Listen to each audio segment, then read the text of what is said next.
Let's say you have a Maple Systems HMI, but you want to stream a live feed from a camera into your HMI project. In this video, we'll go over all of the configuration steps required to do that in EBPro, as well as outline some of the parameters for supported cameras, and walk through a live demonstration of the video object in EBPro. Hi, I'm Alex with Maple Systems, and welcome to another Maple Systems video training series.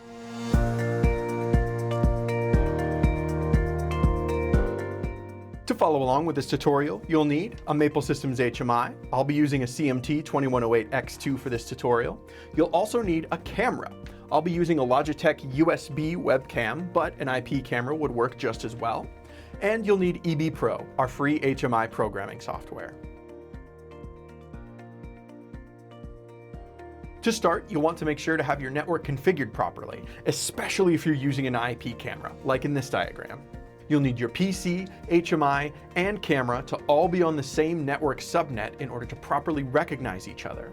A USB camera will simplify this process a little bit, like so, because only the PC and HMI need to be on the same subnet in order to download the project to the HMI. But now let's start setting up our project. So here I am in EBPro with a sample project that we created for this tutorial. You can download this project from our website, either from the sample projects page or from the companion integration article with this video. But the way that this project works is very simple. Here we have the home page where you'll sort of learn a little bit more about cameras in EBPro and sort of indicate that yes, this is in fact the camera demo project. And you'll press this button here to trigger a fault in the HMI project, and that'll open up this pop-up window here, which has a blaring alarm, a fake warning message, a button to clear the warning, and in the final version, we'll have this object media video in object. This is where we're going to configure the live stream from the USB camera that I'm going to plug into the HMI later. But this is the heart of the configuration. So if I were to use an IP camera, I would enter an RSTP IP address for the camera right here, as well as a buffering time. But for the live demo, I'm going to be using a USB camera just to sort of simplify things a little bit. And from here, we also have a capture and control bit that we can set. These are completely optional. In fact, in the final version of this project, I'm going to leave these disabled and it'll stream perfectly fine. Let's go over them. So to start, let's go to this capture section. And if I enable this, this will allow us to set a device and address, in this case, local bit 0 by default. And what this bit does is when I enable it or flip it to on, that'll allow us to either record still images or .avi videos from the HMI camera live stream. This initial address is the address that will enable this functionality. And if we set that to high, then we will start recording.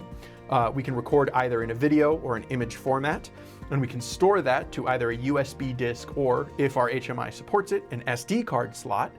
And this record time at the bottom, specific to video, will determine how long before and after we enable the bit will be included in the recorded video. So in this case, when I flip local bit on, it will save 60 seconds of the video stream from before I flip the bit and 60 seconds after I flip that bit into one .avi video that it'll save to USB disk 1.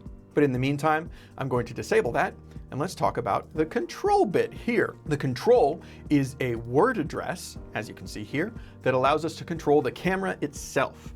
When we send a 1 to this address that we specify, local word 0 by default, when we send a 1 to that, then that will start the live feed from the camera. If we send a 0 to that same address, that'll just cut the live feed. It'll disable the object in its entirety. If we also enable pause controls, then in the next word address, if we send a 1, that will pause the live stream and we'll just see the last frame that we paused on. And if we send a 1 again, it'll resume and keep live streaming as normal. Also, if we were to go to an IP camera, we could also set up another address, the next address, that will change the IP address of the camera that we're looking for. So we can have a dynamically changing IP address for our live streaming camera if you wanted to go the IP camera route. But I'm going to go ahead and disable both control and capture. Ooh, my bad.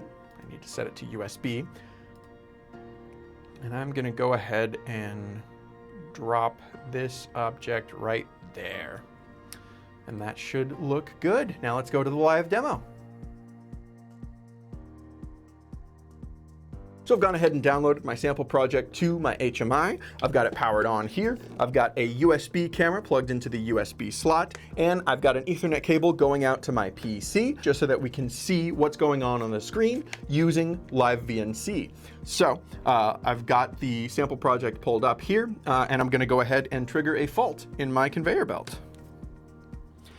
And as you can see, the video in object will load and live stream the feed from the camera. Hello. I'm using a simple Logitech webcam for this demo, but something to note about the supported cameras is that it can be a maximum resolution of 960 by 544, a file format of H.264 or MJPEG, and a max transmission speed of 800 kilobytes per second. But with that, I'm going to go ahead and start up my conveyor belt here and clear the jam. That about does it for today. If you'd like a written version of this tutorial, or for more of our integrations tutorials, visit our integrations page on maplesystems.com. We'd also really appreciate it if you could leave a like on this video if it helped you out, and subscribe if you'd like to be notified when we make more videos.